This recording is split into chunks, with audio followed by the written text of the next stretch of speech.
Olá, meus amigos e minhas amigas, mais uma vez no Camarim com Nil Bernardes. Camarim é onde as coisas acontecem longe dos olhos do público, né? Mas aqui a gente mostra tudo para vocês. E mais uma vez estamos aqui no ProMix, estúdio do meu amigo Gabriel. E olha quem está gravando aqui e vai conceder essa entrevista para gente. Ela canta, ela é linda. Ela apresenta programa de televisão, ela é uma artista completa e ela é violeira. Minha amiga Adriana Farias! Coisa linda da minha vida. Você tá bem, meu amor? Tô bem. Que ótimo estar com vocês aqui hoje. Que prazer ter você hoje aqui no nosso camarim. Muito feliz com esse convite, né? Sempre assisto lá, vejo aquele bate-papo, um dia eu vou estar nesse programa. E a gente queria entrevistar você, olha, já faz muito tempo, né? Por causa de agendas, uma série de coisas. A gente não conseguiu conciliar você as viajando agendas, né? bastante, shows, né? Estou. Mas vamos lá, eu quero saber algumas coisas aí que eu tenho certeza que o público também quer saber. Conto tudo. Começo de tudo, você criança, o que você curtia, como é que você veio assim pra música? Nil, você vê que loucura, né? Tem uma coisa interessante nessa coisa de criança já gostar da música sertaneja, mesmo antes de eu conhecer os meus tios, que acabaram me levando para esse caminho de verdade mesmo. Uhum. Quando eu era muito criança, eu tinha uns 8 anos de idade, eu me lembro assim dos meus primeiros contatos com o interior de verdade mesmo, que a gente foi morar em Penápolis. Aí aquela coisa do cheiro do mangueirão, sabe? Que a gente se apaixona por aquele perfume. Maravilhoso. Antes disso, também, eu acho que eu tive sofri uma influência, porque minha mãe, por exemplo, ela foi a caçula de uma família grande, dos meus avós que vieram da Espanha. Olha! Né? Então, essa coisa da língua castelhana já tinha uma coisa no sangue mesmo da língua castelhana. Eu me lembro muito dessas coisas de fazenda, né? Porque minha avó, junto com alguns dos filhos dela, quando vieram para o Brasil e para a Promissão, ela pegou roça. Sim. Café e corte de cana. Veio como imigrante mesmo, para trabalhar naquela época. Sem falar uma palavra em português, nada. Puxa vida. Foi direto para a Promissão. Teve vários filhos, porque aí ajuda mais, né? É mais uma boca para comer, mas também é mais uma boca para cortar cana, modo de dizer. Morar um bom tempo no interior. A minha mãe mesmo não chegou a pegar roça, porque eles vieram para cá. Foram morar ali perto da... como é que chama? É um ponto que tinha muitas lojas, inclusive muitos árabes também ali. Livieiro, não. Sacomã. Foram morar ali pertinho de Sacomã. E com essa coisa do interior, acabou que a gente ouvia muito Zé Bete quando era criança.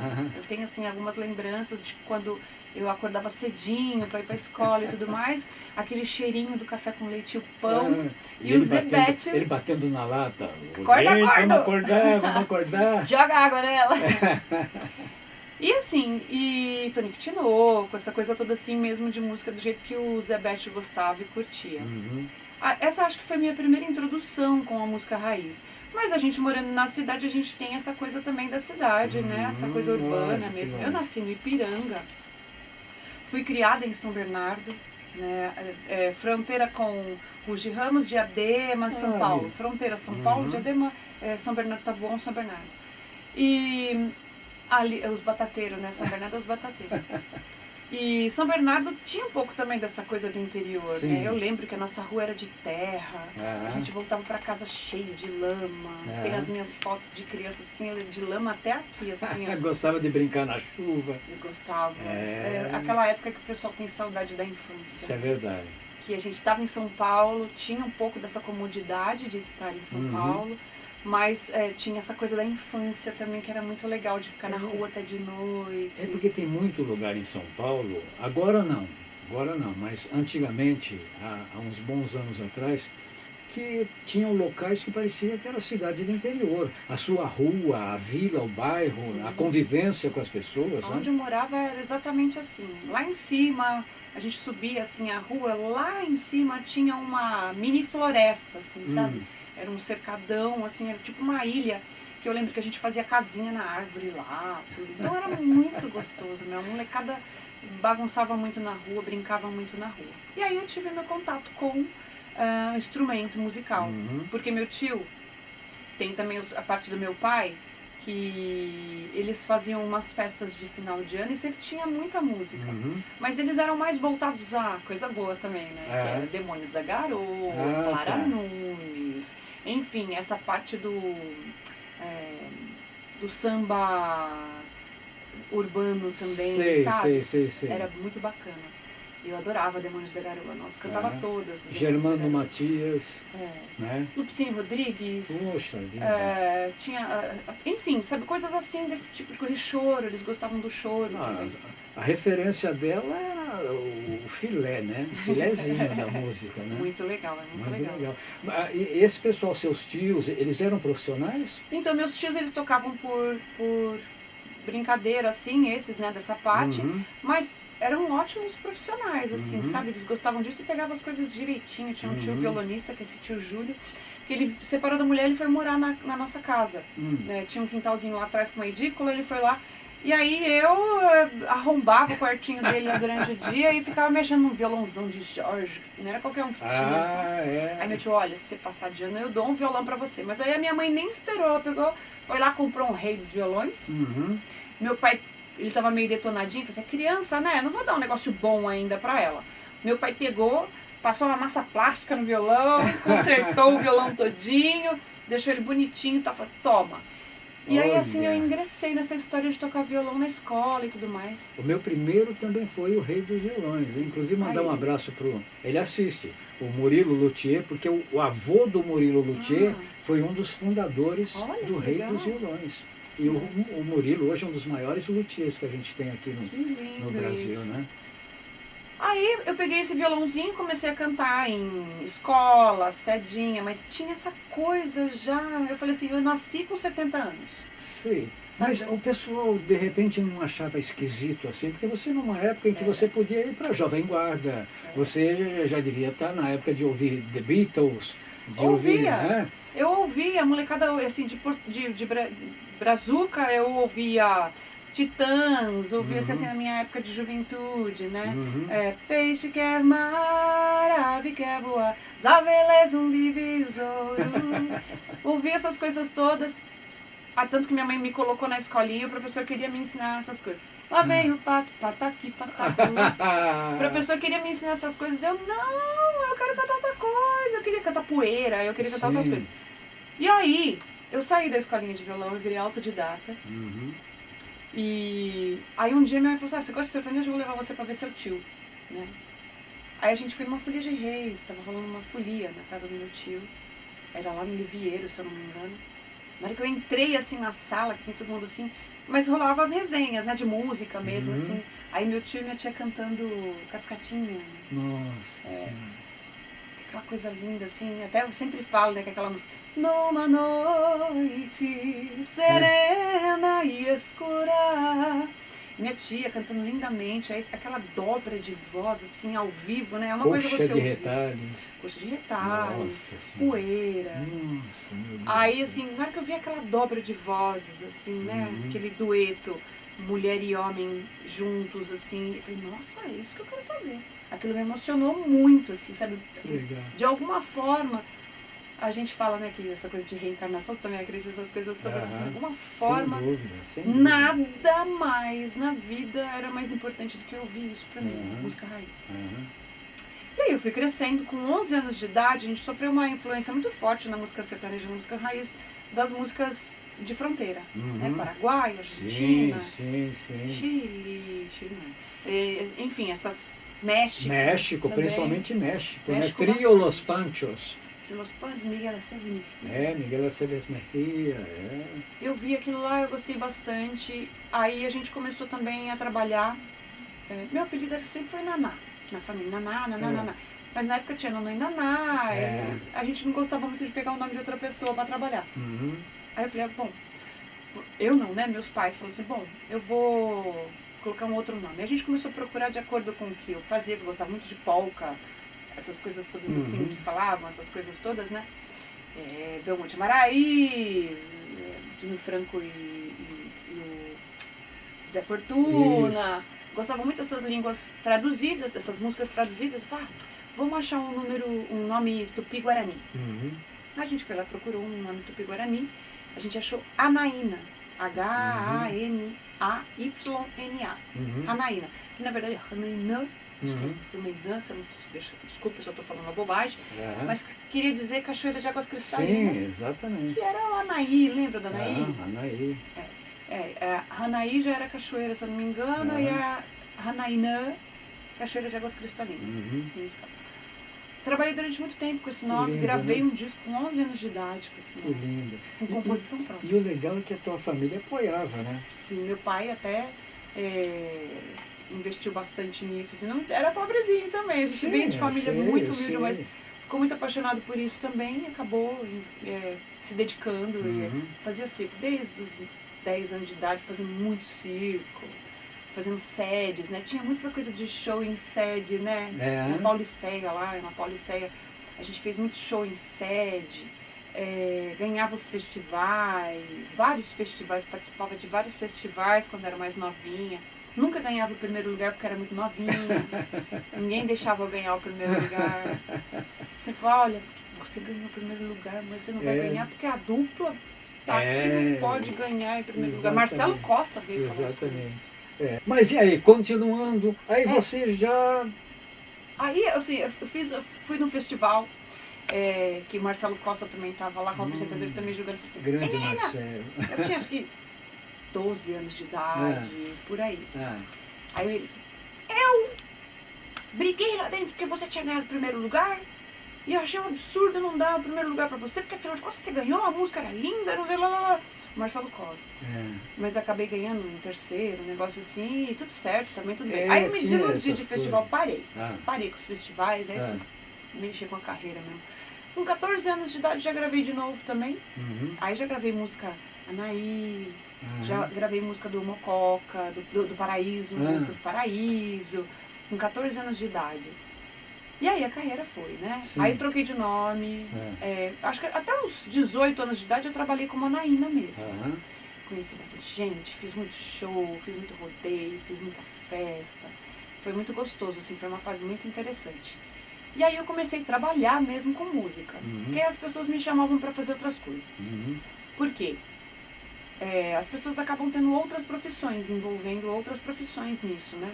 Porque sempre teve essa coisa assim, é músico, poxa, é uma profissão flutuante e tudo, então vamos ser veterinário. Eu tinha vontade de ser veterinária, mas eu não consegui tempo hábil para estudar, para ser veterinária, não consegui. Terminei até o terceiro colegial, né? Fui até o oitavo, primeiro, segundo, terceiro. E aí fui tentar estudar, mas aí o negócio de carreira realmente pegou firme. Que nem eu. Então. Pegou firme, a gente ou estudava ou comia, né, modo de dizer, né, ou estudava ou comia, não estava dando para estudar, então vamos comer, né, aí trabalhava, ganhava dinheiro, e aí eu comecei a trabalhar com outras coisas também, que eram os jingles, como backing vocal, e enfim, como crooner de banda também, fiz bastante coisa também com a banda em Vogue, carnaval. É uma grande escola, E sempre com o coração ligado na música raiz, né? Sim. A viola entrou na minha vida um pouco mais tarde, porque apesar de eu cantar para tocar, ela entrou um pouco mais tarde na minha vida, porque meu tio veio falecer, esse que era das coisas. Falou, antes dele falecer, falou assim, a viola é da Adriana. Poxa vida, que legado, hein? E fiquei com a viola dele, tá com a viola. E quando essa viola chegou, eu falei, putz, eu preciso fazer alguma coisa com isso aqui, porque realmente é muito legal, muito bacana, um som lindo. Quem não se apaixona por viola caipira, né? Nossa, todo mundo se apaixona. Até o pessoal fica falando assim, a Adriana é violeira e tal. Gente, eu sou bicão na coisa, assim, eu gosto de tocar. Como eu convivo com muito violeiro, mas você toca muito bem. Aí eu falo, poxa vida, né? Pra ficar atribuindo essa história assim, eu conheço um monte de gente que toca milhões, mulheres tocam milhões de vezes melhor que eu nesse sentido. Sempre tem o melhor e o pior, né? Sempre tem. Mas às vezes tem muita gente que é muito bom, mas não tem o sentimento que você tem, por exemplo. Isso quando você toca. Você passa um sentimento quando você faz os ponteios, quando você está cantando, quando você se acompanha assim, a gente sente que vem do fundo da alma. Que legal. E assim, eu nunca tive professor, né? Uhum. Sempre tive convivência com algumas pessoas que acabavam passando algumas coisas. Assim, quem mais me ensinou coisas foi o Ricardo Vinini, que é um violeiro controverso, né? Que ele é do rock and roll pra caramba, sim, né? sim. Mas quando se trata de moda mesmo, eu fui fazer até uns workshops com o Índio Cachoeira. Ah, E o Índio gostava pra caramba de mim, assim, sabe? Ele me deu a dedeira dele, gente. olha Já que se legal. foi o Índio. Que legal. Ele me deu uma dedeira que parece um cano de... feito com acrílico, assim, que é aquela coisa muito dele mesmo. Sim. E a minha convivência com a viola foi desse jeito, assim. Eu fui conhecendo vários violeiros, né? João Mulato também, né? Nossa. O João era enjoado demais, né? E ele gostava de mim, eu ficava mó feliz que ele gostava de mim, porque o bicho era enjoado, bicho. Eles viam, pode receber. Né? Ele Olha, gostava. eu também ficava muito feliz porque ele gostava de mim também. Olha viu? que legal. E o João era uma pessoa de difícil convivência, todo mundo que conhece, ele conheceu o João, sabe, né? Assim, que ele era um cara que, pra ele te respeitar, Ele um era negócio sistemático, sério. né? É. Como eu acho que a gente fica um pouco, sabe, Nil? Uhum. É que assim, eu ainda aprendi a ter um filtro, porque como eu convivi muito com outras coisas também, eu acabei tendo uma mentalidade que a viola às vezes precisa de um entendimento. Eu acabei fazendo outras coisas também com pessoas que não são do ramo, então a gente acaba tendo um certo filtro. Mas tem hora que você olha assim, você fala... Baixa um João na gente de vez em quando. Que você... Toma um copo d'água. Tá tudo certo, tá vai, tudo vamos lá, certo. tá bom, tá. Eu presenciei uma vez você fazendo backing vocal e você, de repente, tomava conta. Você tomava conta. Eu vi, por exemplo, uma apresentação do Leandro e Leonardo. Sim. E você como backing vocal do Leandro e Leonardo, Sim. né? Backing vocal, para quem não sabe, é aquele pessoal do coro que fica Vocalista. lá atrás, os vocalistas que ficam lá e tal, né?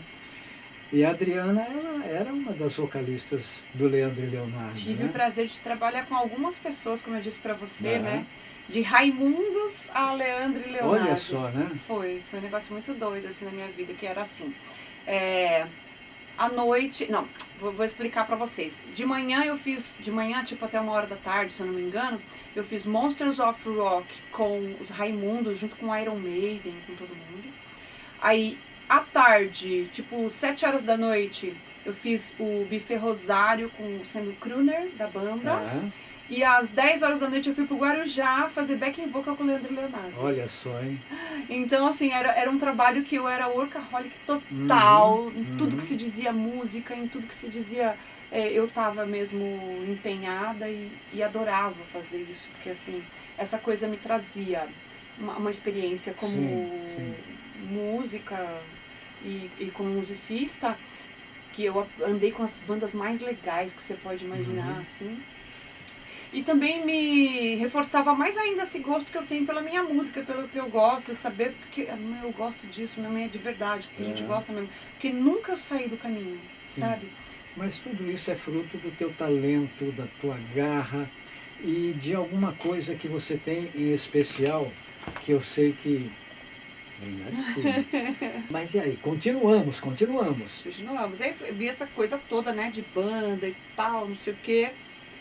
Aí eu recebi o convite para entrar numa banda só de mulheres, que estava começando a formação, que foi a Barra da Saia. E a gente quase que fez muito sucesso, né? Fizemos muito sucesso. Mas foi muito bom, né? Numa época que você não via Instagram, que você não via internet, que, né? A gente foi uma febre, assim. Sim. Conseguimos vender e trabalhar durante 16 anos. Eu fiquei Era algo dessa muito diferente. Que até hoje não conseguiram montar. A verdade é o seguinte, assim... Fale o que quiser, mas até hoje não existiu uma banda feminina como era a Barra da Saia. Né? A Barra da Saia foi uma coisa inédita e funcionou durante muito tempo muito bem. E depois que ela acabou, não teve mais uma banda que eu falo pra você, nossa, essa banda ficou bem parecida ou coisa igual. Porque assim, a gente encontrou peças dentro dessa formação que era muito interessante, né? Cada uma tinha o seu estilo. Eu entrei com esse estilo do sertanejo raiz mesmo, numa época que o sertanejo raiz estava no retorno, estava começando essa história de retornar novamente as músicas antigas, né? E então a gente se encaixou muito bem com isso, a gente fazia o tal do rock and roll. Foi bem bacana, foi bem gostoso. E aí, de repente, aí você sai, aí você assume a sua carreira. Aí eu tinha umas músicas minhas, compostas, eu acabei... No mesmo ano que eu saí, eu já gravei disco, eu já montei banda, eu já fui convidada para ser apresentadora do Viola Minha Viola. Aquilo deu uma... abriu, né, pra mim, assim, a minha história. E aí, como é que foi esse negócio de você apresentar o Viola com Minha Viola, que era uma responsabilidade muito grande, porque vinha de uma Inesita Barroso, que era um ícone da música sertaneja, né? Foi, sempre será insubstituível, né? A verdade é essa. Eu sempre digo assim, eu fui uma pessoa que eu vivia a minha história, mas eu não vivia a história que a Inesita viveu, porque a Inesita realmente pegou uma época na qual nossos maiores ícones de agora são o que são cantados até hoje, eram a roda de convivência dela. Né? Ela era uma pessoa totalmente que interagia com isso tudo, de política até a parte da televisão, até a parte folclórica, até a parte musical. A Inesita foi uma pessoa que conviveu com o que a gente ouve de história. Exatamente. Então tem que ter muito respeito por isso, porque a pessoa viveu aquilo, era a época dela. Catar um legado desse e absorver o máximo possível para conseguir levar para o público algo assim, eu tive a ajuda de muita gente, também que estava envolvida na cultura. Não foi uma coisa simples, porque assim, foram feitos testes, se eu não me engano, com 7 pessoas, de homens a mulheres, para tomar essa iniciativa e fazer lá. Dessas 7 pessoas, eu praticamente fui a última a participar. Porque eles olhavam lá, loira, tatuada. Sei, essa menina que será, né? Aí eu fui, quando eu tive uma reunião com eles e fiz o teste, o programa teste já foi pro ar. Que eles falaram assim, nossa, você se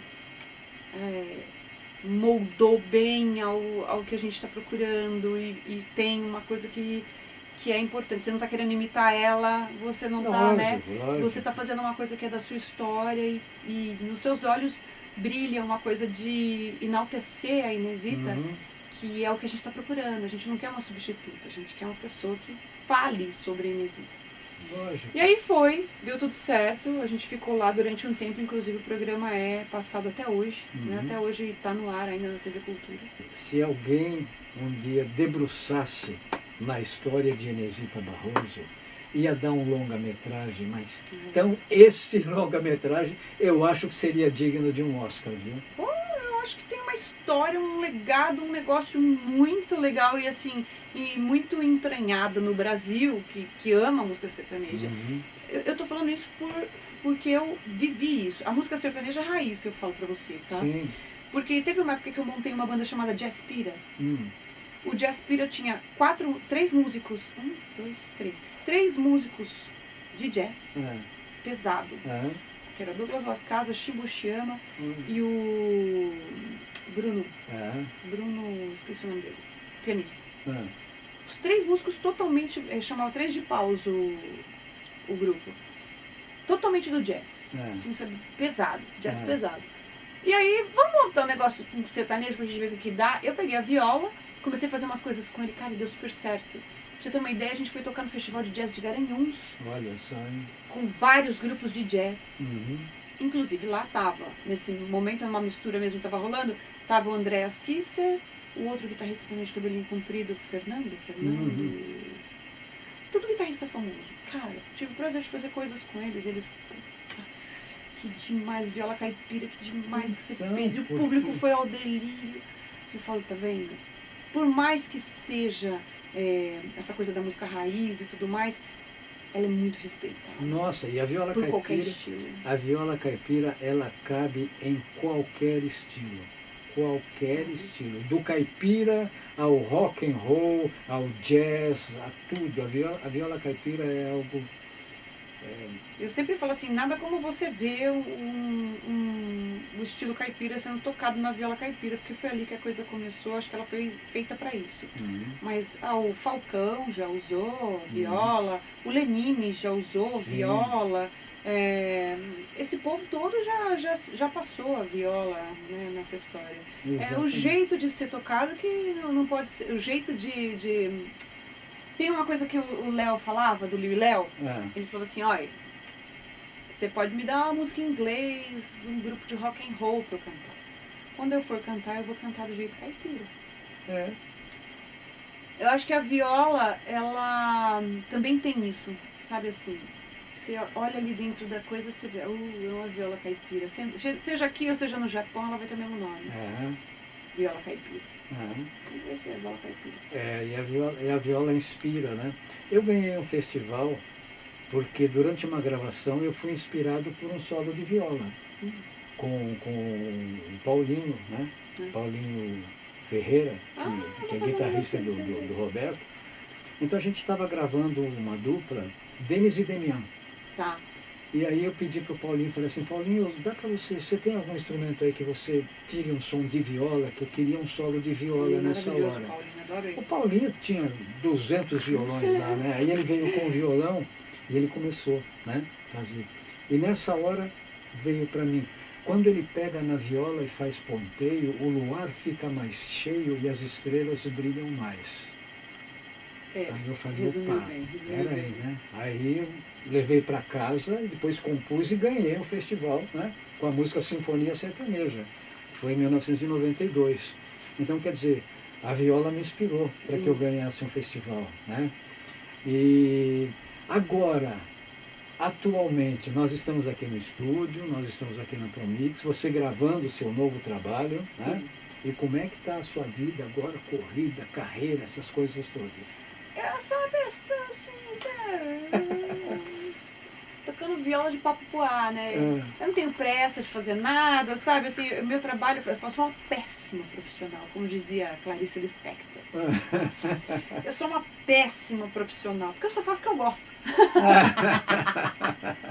Eu não faço o que tem que fazer, eu faço o que eu gosto, entendeu? E esse trabalho que eu tô fazendo agora com o Jacó é exatamente isso. Ele sentou comigo e eu falei assim, Jacó, eu quero jogar meu trabalho todinho na mão de alguém que fala assim, se ficar bom é você, se ficar ruim é você também. Exatamente, a culpa, né? A culpa é toda sua, seja bom ou ruim, a culpa é tua.